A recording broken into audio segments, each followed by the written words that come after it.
یا نبی سلام علیکہ، یا رسول سلام علیکہ، یا حبیب سلام علیکہ،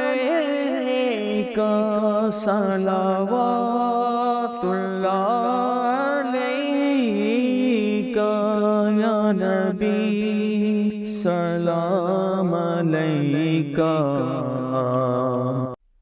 بسم اللہ والحمد للہ والصلاة والسلام علی خاتم النبیین۔ الحمدللہ، دین اسلام نے اپنے ماننے والوں کو ایسی ایسی عبادات عطا کی ہیں جن کو ادا کرنے سے نہ صرف اخروی فوائد حاصل ہوتے ہیں بلکہ دنیاوی، طبی، جسمانی، روحانی ہر قسم کے فوائد بھی حاصل ہوتے ہیں۔ اسلام نے جو ہمیں احکامات عطا کیے ہیں، اگر ہم غور کریں تو ان میں ہمارا ہی فائدہ ہے۔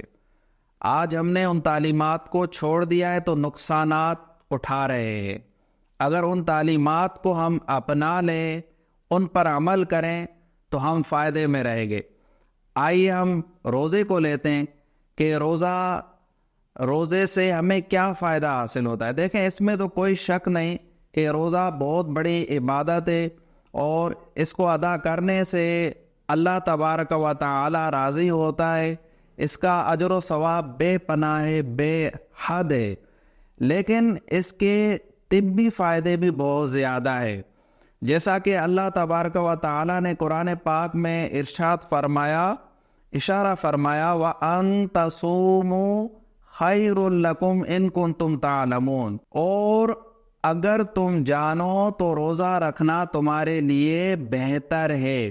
اسی طریقے سے رسول اللہ صلی اللہ علیہ وآلہ وسلم نے ارشاد فرمایا، صوموا تصحوا، یعنی روزہ رکھو صحت مند ہو جاؤ گے۔ اسی طرح فرمان مصطفیٰ صلی اللہ علیہ وآلہ وسلم ہے کہ اللہ تبارک و تعالی نے بنی اسرائیل کے ایک نبی کی طرف وحی فرمائی کہ اے میرے نبی، اپنی قوم کو خبر دے دیجئے کہ جو شخص میری رضا کے لیے ایک روزہ بھی رکھے گا، میں اس کے جسم کو اچھی صحت عطا فرماؤں گا اور اسے اجر عظیم بھی دوں گا۔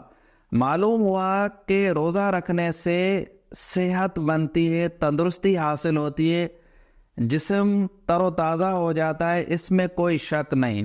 دیکھیں، ہم پورا سال کھاتے ہیں، پیتے رہتے ہیں، نہ جانے کیسی کیسی چیزیں ہم کھا جاتے ہیں جس کی وجہ سے ہمارے اندر فاضل مادے شامل ہو جاتے ہیں، کچھ خون میں، کچھ اعضاء میں۔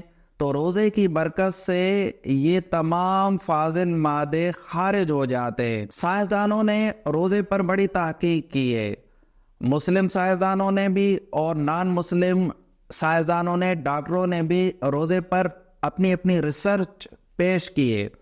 اب وہ تو نان مسلم ڈاکٹر تو روزوں کو محض صحت کے لحاظ سے دیکھتے ہیں، الحمدللہ مسلمان اس کو عبادت سمجھتے ہیں اور عبادت سمجھ کر روزے رکھتے ہیں۔ کہنے کا مقصد یہ ہے کہ الحمدللہ ہمارے اسلام کی عبادات کو سائنس بھی مانتی ہے اور اس پر ریسرچ کر رہی ہے۔ سائنسدانوں نے جو ریسرچ کی ہے، میں اس کا نچوڑ آپ کے سامنے پیش کرتا ہوں۔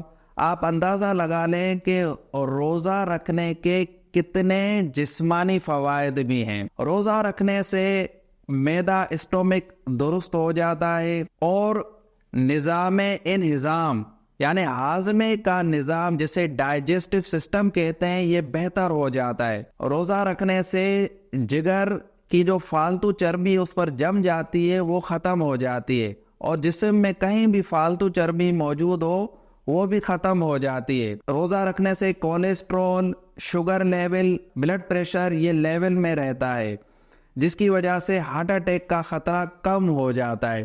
الحمدللہ یہ روزے کی برکتیں ہیں۔ روزہ رکھنے سے امراض دور ہوتے ہیں، سینے کی خرابی دور ہوتی ہے اور انسان کو سکون ملتا ہے، ذہنی سکون بھی ملتا ہے، جسمانی سکون بھی ملتا ہے۔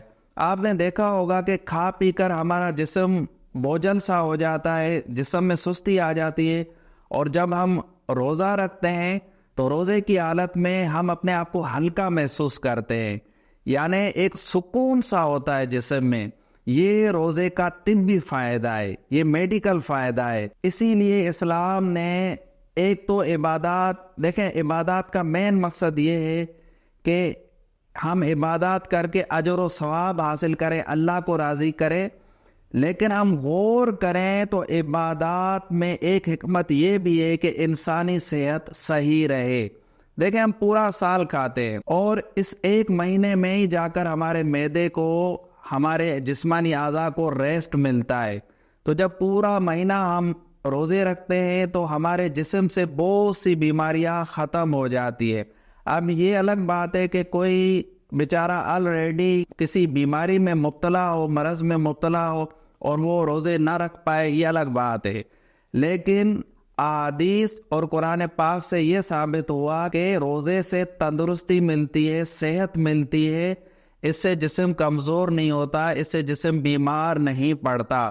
لہذا ہم روزے کو خوش دلی سے رکھیں, روزوں کو ترک نہ کریں. لیکن افسوس دیکھیں کہ مسلمان روزوں کو چھوڑ دیتے ہیں یہ سمجھ کر کہ روزہ رکھنے سے ویکنیس آئے گی. دیکھیں ایک ہوتا ہے کسی کو بیماری ہو اور وہ روزے نہیں رکھ پا رہا, یہ ایک الگ میٹر ہے.